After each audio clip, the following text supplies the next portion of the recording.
Welcome to the weekly Turtle Wow News with Vrograg Radio Edition. I'm your news anchor orc, Vrograg Fishslayer, here to bring you all the top server news for the week of October 7th, 2025. Let's get to it. I'm the orc, and here's the news. Top news this week, October 6th marked Turtle Wow's 7th anniversary. To celebrate this remarkable milestone, the donation shop continues offering free anniversary gifts under the gameplay section, including a special limited time shirt and pet available for 0 turtle coins. As of the last server reset, a limited time anniversary mount has been added, along with new transmog items and additional pets. Fortunately, there's also an ongoing sale on turtle coins throughout the anniversary period, so make sure to take advantage of the celebration pricing. The anniversary festivities are scheduled to conclude on October 15th, so enjoy these special offerings while they last. The development team published preliminary patch notes for the upcoming 1.18.1 update, titled Nightmares of Ursal. This announcement, posted October 3rd, promises substantial new content across multiple categories, so let's start with the new content that was announced. Timbermaw Hold represents the crown jewel of the patch as a new 20-player raid designed to be harder than the existing 20-player content. This enigmatic labyrinth beneath Mount Hyjal has served as the Furbolg's sacred home since before the Sundering, housing places of worship to the twin gods Ursoc and Ursal. However, putrid vapors now escape the corrupted caverns, and whispers of venerating a foul god echo throughout the hold. A new expansion zone for the patch, Moonwhisper Coast, was announced too. It is a brand new late leveling zone for characters level 50 to 56. This moonlit stretch of Calderai land features haunted highborn ruins and mysterious blue forests that have become home to the wandering Moonhoof Tauren tribe keeping watch over these chaotic shores. Next in the forum post was Windhorn Canyon. The team introduced it as a challenging 5-player dungeon for levels 26 to 30. This ancient canyon has hosted many Tauren tribes fighting for dominance over its precious water sources and shelter. Recently, the Windhorn Tauren were expelled by the Grim Totem, who now occupy the ancient shelters carved into the mountainsides and covet the relics sacred to Tauren culture. Classic raids are receiving substantial updates as well. Onyxia's Lair will gain 2 new guardians, Onyxian Flamespawn and Onyxian Inciter. The encounter itself will also have a new section with optional boss Brood Commander Alexis, while implementing fresh mechanics for Onyxia herself alongside new equipment rewards. Blackwing Lair is set to gain mechanical updates for nearly all bosses, much like the Molten Core did with 1.18. The revamped raid will also welcome a new boss, Ezel Darkbrewer, a brilliant goblin alchemist atop a lumbering ogre who guards his employer's laboratory with an arsenal of chemical concoctions. 3 zones are set to receive updates and additions. Thousand Needles gains Sog's Refuge as a new Horde quest hub in Windhorn Canyon, while the Earthen Ring in Stone Talon Mountains becomes a restored sanctuary for shamans working to restore elemental balance, and Ashara receives the Timbermaw Hold Gate, allowing transport to the new raid and passage between Moonwhisper Coast and Ashara. 2 new factions join the game with the next patch, the Draenei Exiles, representing neutral tribes from Outland brought to Azeroth by Riftwalkers seeking prosperity, and the Earthen Ring for Horde Shamans united in their quest for elemental harmony. If you want to read through the patch notes yourself, go check out the Turtle Wow forums, where new additions and changes not yet announced will be posted first for the Nightmares of Ursal patch. That is all we have for top news this week. Until next time, I've been Vrograg Fishslayer. Thank you for listening to Everlook Radio, and remember, the deadliest weapon is knowledge.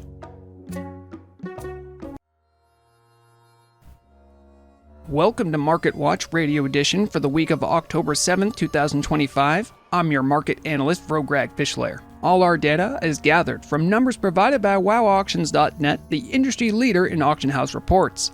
I throw it all together to make indexes of various market sectors as well as the S&P 200, an index of the 200 biggest and most influential commodities in the economy. So let's get to the markets. This week brought dramatic corrections across multiple realms as markets adjusted from recent volatility. Tel Aviv's Horde market experienced severe pressure, closing at 3 gold 75 after declining 27% weekly. Monthly performance shows a 20% decline following a significant rally to 5 gold 50 on September 30th before surrendering those gains. The Alliance side of Tel Aviv showed more resilience, closing at 4 gold 21 with no change from last week despite trading as high as 5 gold 15 on September 20th.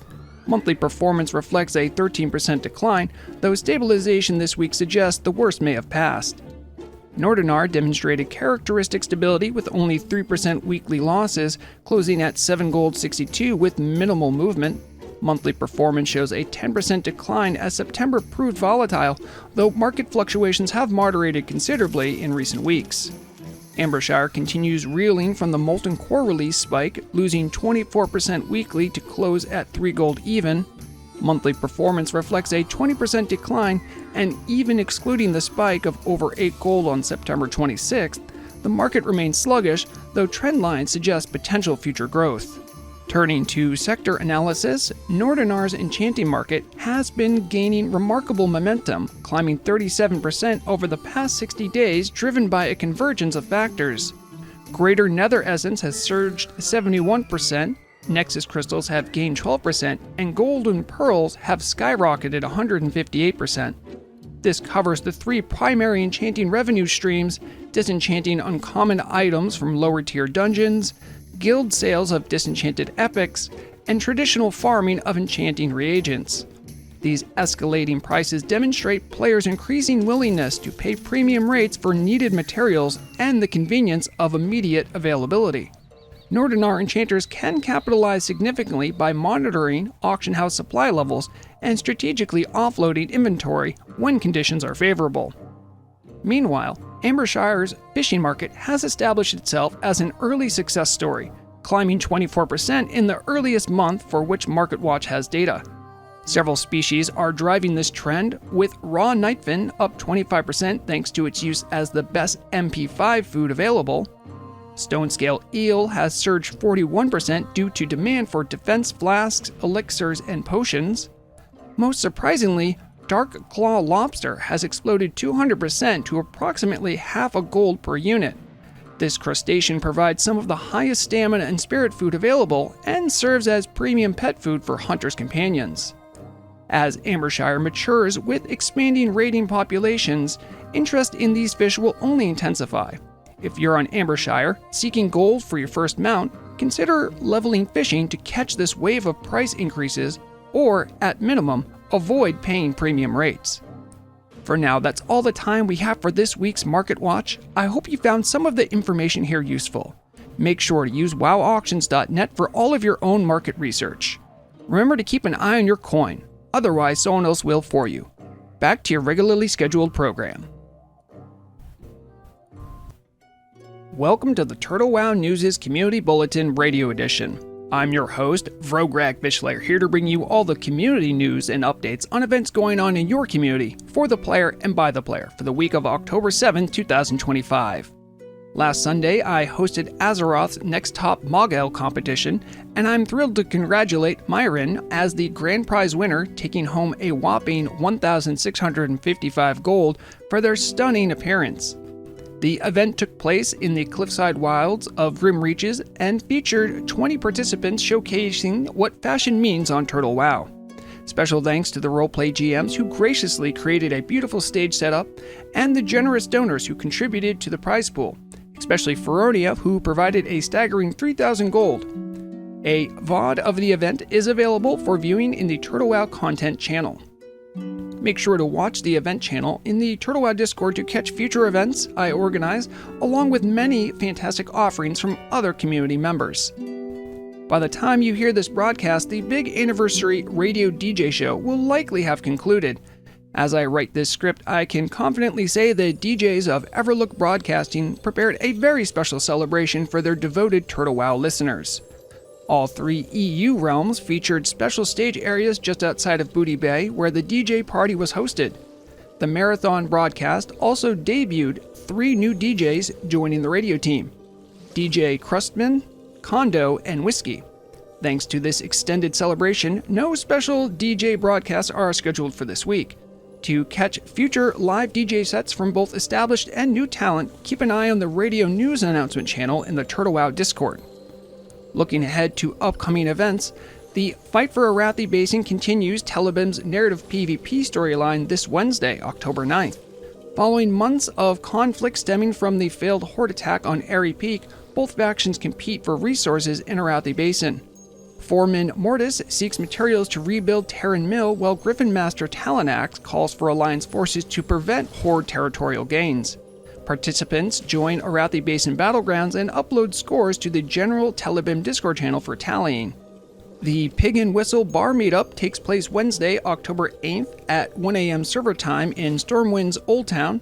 The Langstons are reviving the tavern as a place for rumors, stories, and bounties.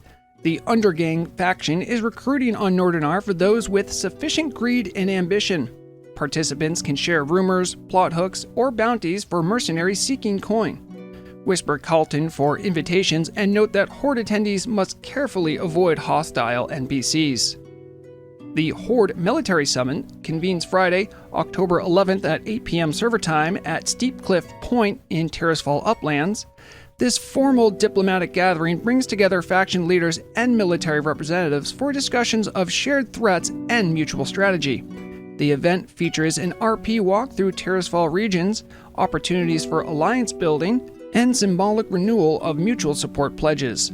Contact Selenia for invitations to this heavy diplomatic roleplay event. As always, check the event channel in the Turtle Wow Discord for complete activity listings. Turtle Wow is more than a game, it's a community, so do your part in continuing that legacy by getting involved however you can. I've been Vrograg Fishslayer, wishing you all a fun week on the server. Loktar Ogar. Vrograg Fishslayer here, keeping you up to date and informed about all the latest changes and adjustments coming to you through the changelog. This week covers a surprise client update from October 5th rather than the normal server-side changelog, addressing critical hunter pet mechanics and a terrifying security breach in Molten Core. So let's examine these significant fixes with this week's changelog roundup. The Beast Mastery Hunters Guild issued an embarrassed apology this week after discovering that amphibious pets had been excluded from crucial training protocols introduced with patch 1.18. The new Kill Command ability, which guarantees critical strikes and increases critical damage for pets next to abilities, somehow failed to properly communicate with crocodiles and crabs. Guild investigators determined that Crocodile's death roll ability wasn't benefiting from Kill Command and couldn't trigger the valuable baited shot follow-up. Similarly, Crab's defensive bubble barrier, which damages nearby enemies when the protection bubble bursts, wasn't receiving Kill Command bonuses either.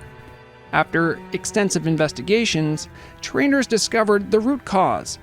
Hunters working with amphibious pets literally never received their training memos because they had water in their ears during the critical instruction sessions.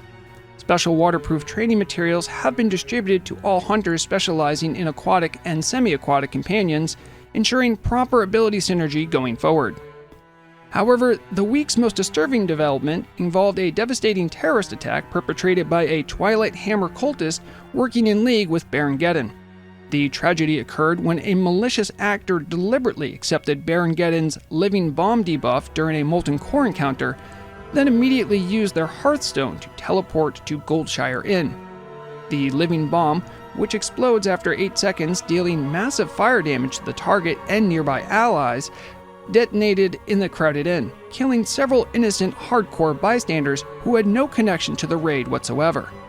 Investigations revealed that the original Baron Geddon encounter included a failsafe mechanism that automatically defused Living Bomb when players left Molten Core.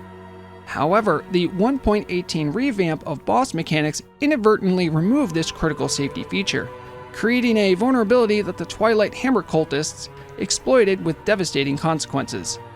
Security protocols have been immediately updated to ensure Living Bomb properly diffuses when players change maps, preventing future weaponization of raid mechanics against civilian populations. Authorities are investigating the incident and pursuing charges against the perpetrator for mass murder and conspiracy with elemental forces. A few additional technical updates accompanied this client patch worth mentioning. There were various issues rectified involving the areas of Grim Reaches, Dragonmaw Retreat, and Stormrot Castle. And finally, the Native Turtle client should now properly display up to 32 buffs and 16 debuffs for players, improving visual clarity when managing multiple effects. That completes this week's Changelag Roundup. I've been Vrograg Fishslayer with Everlook Radio, reminding you to all stay informed, because the deadliest weapon is knowledge.